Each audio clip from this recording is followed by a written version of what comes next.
시장 트레이딩 전략의 방향성을 제시해드리고 있는 종목 티키타카 시간입니다. 오늘은 와우넷 김영철 파트너와 화상으로 함께합니다. 반갑습니다. 네, 안녕하십니까. 네, 티키타카식 토크를 통해서 투자 아이디어를 도출해 주시면 참 좋을 것 같습니다. 자, 오늘의 이슈를 지금 바로 확인해 보도록 하겠습니다. 자, 오늘의 이슈입니다. 오늘의 이슈는요. 자, 오늘의 이슈가 이제 뜰 겁니다. 하나, 둘, 셋. 예, 실적 호전 기대감 속 상승 지속 화학주 대응 전략 및 관심 주는 지금 현재 화학주들의 어떤 상승 흐름이 상당히 좀 가파르게 전개되고 있는데 약간 좀 추경 매수의 느낌도 들거든요. 현재 시점 진입하면요. 그래서 지금 현재 잘 나가고 있는 금호석유나 효성 TNC, 코어롱인더, SKC 같은 기업들에 대한 대응 전략을 제시해 주시면 좋을 것 같습니다. 네, 일단은 석유화학 업종 최근에 이제 상당히 좀 강한 움직임들을 좀 보여주고 있고요. 일단은 최근에 나온 이슈로만 놓고 보면은 이제 전일 산업통상자원부에서 이제 1월 수출액에 대해서 이제 나왔었는데 데이터가 나왔는데 이 부분들이 일단은 증가된 부분들을 좀 보여주고 있고요. 한 11% 정도. 그러다 보니까 여기에 이제 경기 회복에 대한 기대감도 시장에서 이제 좀 작용을 하고 있는 그런 상황이고요. 그리고 아시는 것처럼 각국에서 이제 유동성을 풀다 보니까 이러한 부분들이 시장에서 이제 인플레이션에 대한 기대감 같이 작용하면서 흔히 말하는 경기 민감 업종, 시클리컬 업종 쪽의 움직임이 상당히 좀 긍정적으로 투자 심리가 개선이 되고 있는 그런 상황이고요. 여기에 이제 유가랑 원자재 마찬가지로 이제 인플레이션에 대한 부분들이기 때문에 이쪽에 대한 상승 쪽 업사이드에 대한 기대감이 상당히 좀 잡혀 있는 그런 상황이죠. 그러다 보니까 석유화학 업종에 대한 이제 기대감이 상당히 좀 좋은 그런 상황이고, 실질적으로 몇몇 기업들의 이제 실적 데이터가 나온 상황에서 실적을 오픈해 보니 상당히 이제 호실적이 좀 나온 그런 부분들이다라고 보시면 좋을 것 같습니다. 그래서 석유화학 업종에 대한 부분들은 일단은 긍정적인 시각을 유지를 해 봐야 된다, 이렇게 좀 보시면 좋을 것 같고요. 사실 많이 오른 부분들은 사실 맞죠. 왜냐면은 이게 제가 아마 지난주에도 아마 스튜디오에 출연해가지고 한번 말씀을 드렸었던 것 같은데, 금호석유 차트를 한번 보여드렸던 것 같아요. 이게 이제 금호석유가 최근에 많이 올라온 부분들도 있지만, 이게 앞전에 이제 금융위기 이후에 2만 원대에서 약 20만 원대까지 한 1년 반, 2년 사이에 이렇게 올라간 흐름을 말씀을 드렸었는데, 그러한 흐름이 똑같이 나타나고 있다라고 보시면 좋을 것 같아요. 그러니까 경기가 좋지 않을 것이다라는 부분들 때문에 시클리컬 업종들이 망가졌다가 경기가 돌아설 것이다라는 기대감이 작용을 하면서 석유화학 업종이 상당히 이제 좀 강하게 작용을 했던 그러한 과거의 흐름이 지금이 반복이 되고 있다라고 보시면 좋을 것 같고요.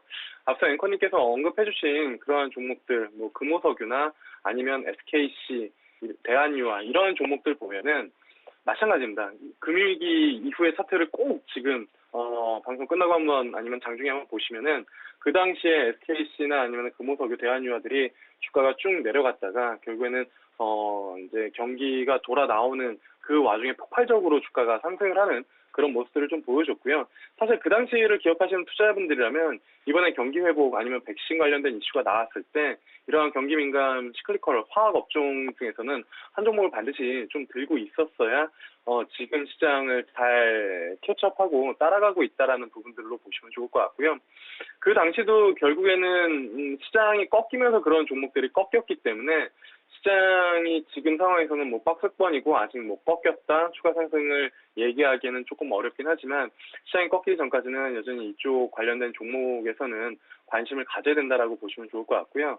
여기다 이제 플러스 알파로 하나 더 이야기를 좀 드려보면은, 그때는 이제 경기가 깨졌다가 이제 돌아 나오는 그러한 모멘텀만 가지고 있었다라고 하면은 지금 시장에서 이슈가 되고 있는 기업들, 화학 기업들이 그냥 단순히 순수 화학 업체들이 아니라 항상 플러스 알파를 가지고 있는 기업들이 지금 더 탄력성이 좋거든요. 플러스 알파라는 거는 성장에 대한 부분들, 지금 흔히 말하는 신소재 관련된 또는 전기차 관련된 소재를 같이 품고 있는 기업들이 상당히 움직임이 좀 좋은데, 물론 이제 금호석유 같은 경우에는 경영권 이슈가 같이 붙긴 했지만 여기에 이제 라텍스 이쪽에 대한 부분들이 같이 맞물려 있고요. 효성 TNC도 실적이 나온 부분들이긴 하지만 스판덱스 쪽으로 이제 호실적이 나왔지만 친환경 섬유에 대한 그 성장 기대감을 같이 가지고 있고요.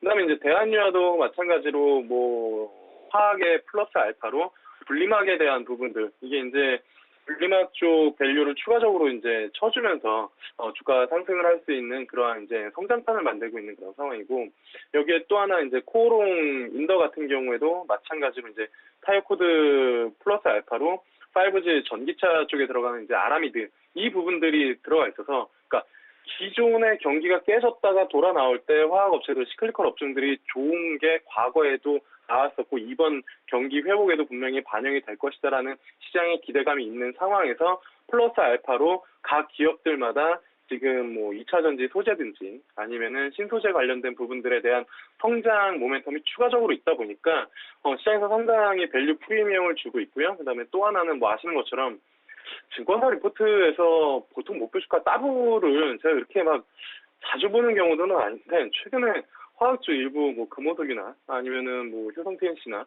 뭐 일부 기업들이 목표 주가가 따블이 나오고 있는 그런 상황이다 보니까 그러한 부분들을 이제 시장에서는 멀티플을 상당히 세게 주고 있다라는 부분들. 그래서 아침에 일부 뭐 지금까지 나오지 않았었던 또는 나왔었던 화학 관련된 기업 중에서 뭐 목표 주가가 상당히 그러니까 타겟 프라이스가 상당히 높게 잡힌 그런 기업들 같은 경우에는 단기 트레이딩도 가능한 지금 그러한 시장 아이디어가 또는 시장의 흐름이 잡히고 있다라는 점도 조금 확인을 하시면서 보시면 좋을 것 같고요.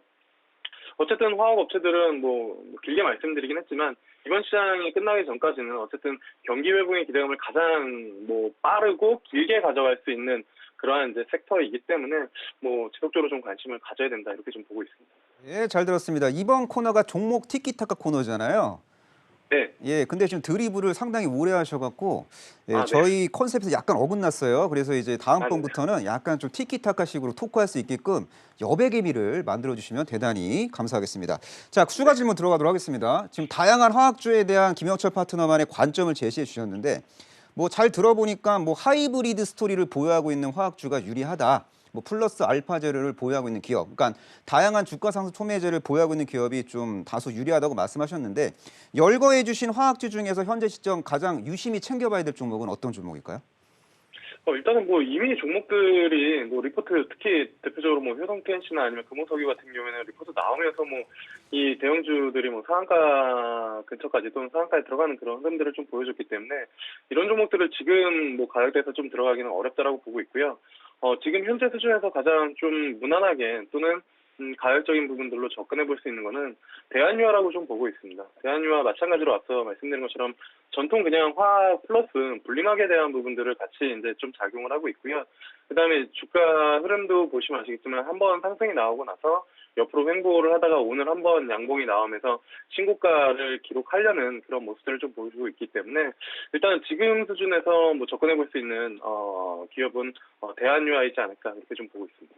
대한유화 관련해서 제가 추가 질문하도록 하겠습니다. 뭐 대한유화의 뭐 핵심 주력 제품은 뭐 폴리프로필렌, 폴리에틸렌 같은 게 있는데 지금은 뭐 마진 스프레드가 벌어진 것 같아요. 근데 시차를 두고 경쟁사들이 적극적인 어떤 공급 증가 시나리오가 현실화 될 경우에는 마진 스프레드가 축소되면서 주가 변동성이 확대될 가능성은 없는 건가요? 일단 지금 대한유화의 그 만약에 매수 포인트로 이제 보는 부분들은 앞서 말씀드린 그냥 전통적인 화학의 그 컨셉, 그러니까 마진 스프레드라는 부분들보다는 이 분리막에 대한 부분들을 조금 더 잡고 있다라고 보시면 좋을 것 같습니다. 그래서 지금 시장에서 어쨌든 그냥 전통적인 화학에 대한 그런 기업들 거기에 이제 항상 뭐 유가랑 마진 스프레드를 가지고 지금 컨셉을 잡아가지고 화학 기업들을 바라보기보다는 특히나 이제 대한유화를 바라보기보다는 여기 이제 분리막이라는 그 플러스 알파 성장 모멘텀을 좀 보고 접근을 해보는 게 좋지 않을까 이렇게 좀 보고 있습니다. 네, 잘 들었습니다. 지금 SK이노베이션의 자회사인 SKI 테크놀로지가 국내 유일 분리막 생산 사업자잖아요. 근데 그 기업이 지금 현재 상장을 이제 뭐 준비하고 있고 뭐 상반기 중으로 상장이 될 가능성이 상당히 높은데 이런 분리막의 핵심 기업이 상장을 한다면은 분리막 소재를 만드는 대한유화에게도 뭐 투자 심리적인 측면에서 긍정적인 영향을 끼칠 수 있을까요? 일단은 그 당연히 끼칠 수 있다라고 이제 좀 보고 있고요. 대한유화와 마찬가지로 이게 제가 항상 뭐 말씀을 드리는 것 중에 하나가 역사적 신고가 나오는 기업은 조금 봐야 된다라고 말씀을 드리는데 대부분의 지금 화학 기업들이 역사적 신고가를 기록을 했거든요. 근데 지금 대한유화 같은 경우에는 역사적 신고가가 2018년도 34만 7천 원인데 지금 30만 5천 원이거든요. 근데 이제 여기에 분리막 모멘텀이 붙는다라고 하면은 충분히 신고가를 기록을 할 것으로 좀 보고 있고요. 그다음에 이제 또 하나 아까 전에 말씀드린 그 SK 자회사 쪽에 이제 SK 그룹에 그 분리막 관련된 이제 SK INT 요 상장 관련해 가지고는 저는 SK 디스커버리를 상당히 좀 좋게 보고 있습니다. 상대적으로 이게 이제 SK 그룹주들 지주사 SK도 움직였고 그다음에 뭐 코로나 관련된 이슈 때문에 이제 그 SK 케미칼도 움직임이 상당히 좀 좋았지만 올 한해 SK 그룹주에서 SK 그룹 내에서 이 SK INT 말고도 이제 그 상장에 대한 부분들을 좀 가지고 있는 모멘텀을 이제 보유한 기업이 저는 SK 디스커버리라고 좀 보고 있기 때문에 요거는 좀 여담이지만 SK 디스커버리도 상당히 좀 주가를 관심 있게 봐야 된다 이렇게 좀 보고 있습니다. 네, 잘 들었습니다. 이슈 토크를 통한 투자 아이디어 도출은 이 정도로 마무리해도 될 것 같고요. 와우넷 김영철 파트너의 오후장 관심주가 매우 궁금합니다. 어떤 종목이죠? 일단은 오늘 시장이 약간 좀 애매한 것 같습니다. 지금 위쪽으로 좀 올라갔다가 밀리고 있는 그런 상황인데 시장의 변동성이 좀 있다 보니까 아래쪽으로 좀 그 하방 경직을 좀 가진 그런 기업을 좀 보는 게 좋지 않을까 이렇게 좀 보고 있고요. 그 와중에서도 섹터 흐름을 좀 놓치면 안 되기 때문에 뭐 오늘 아시는 것처럼 컨텐츠 관련된 기업들이 상당히 좀 좋죠. 뭐 디즈니 플러스든지 아니면 애플 관련된 부분들이지 아니면 뭐 넷플릭스 관련된 이슈들이 지속적으로 좀 나오고 여기에 플러스로 또 스포티파이 같은 경우에도 국내 이제 진출에 대한 부분들을 공식화했기 때문에 국내 이제 컨텐츠 관련된 기업들에 대한 관심은 지속적으로 좀 가져야 되는데 아시는 것처럼 이미 이제 뭐 컨텐츠 관련된 종목들이 상당히 주가 랠리가 좀 나왔거든요. 근데 상대적으로 컨텐츠 관련된 종목이면서도 시장에 관심을 많이 못 받은 삼성출판사는 좀 관심을 가져볼 만하지 않을까 이렇게 좀 보고 있는데요. 일단은 뭐 기술적으로도 뭐 어느 정도 하방을 좀 보여준 그런 상황이기 때문에 추가적으로 밀리기보다는 관심을 좀 가져볼 만하다라고 보고 있고요. 아시는 것처럼 아기상어랑 그 핑크퐁 가지고 있는 스마트 스터디에 이제 2대 주주고요. 그다음에 최근에 이제 주가 이 앞전에 한번 변동성이 있었는데 아무래도 그거는 이제 스마트 스터디에 뭐 나스닥 상장 관련된 부분들이 몇 번 이제 기사화가 되면서 시장에 좀 관심을 가졌었던 그런 부분들이 있기 때문에 뭐 컨텐츠의 연장선상이라고 보면은 일단 뭐 삼성출판사도 뭐 지금 가격 수준에서는 다른 그 컨텐츠 종목들보다는 좀 부담이 없기 때문에 관심을 가져볼 만하지 않을까 이렇게 좀 보고 있고요. 그래서 목표가는 한 26,500원, 손절가는 21,500원 잡고 뭐 대응해 보시면 괜찮지 않을까 이렇게 좀 보고 있습니다. 예, 오후장 관심주로 상하프론테크를 제시해 주셨고 제가 질문 하나만 더 해볼게요. 자, 과거에 뭐 상하프론테크에 대한 이야기를 해주셨어요. 네, 예, 근데 네. 상하프론테크 주가 흐름이 상당히 양호한 편인데 이 기업에 대한 현재 시점 리뷰도 해주시면 좋을 것 같습니다. 네네. 그 오장 관심주는 삼성출판사고요. 그다음에 그 리뷰를 할 거는 이제 상하프론테크인데요.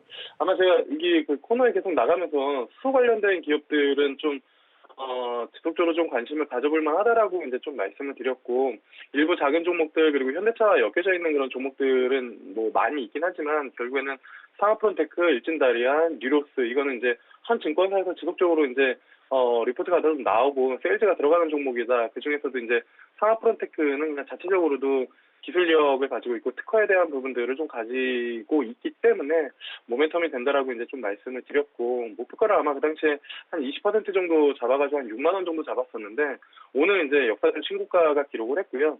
이 기업은 어쨌든 조정시마다 관심을 가져봐야 된다라고 이제 좀 보고 있습니다. 그래서 6만 원대 초반 또는 6만 원 이하에서는 분할로 지속적으로 좀 모아가도 괜찮은 기업이다 이렇게 좀 보고 있습니다. 네, 잘 들었습니다. 지금까지 와운의 김영철 파트너와 함께했습니다. 고맙습니다. 네, 감사합니다.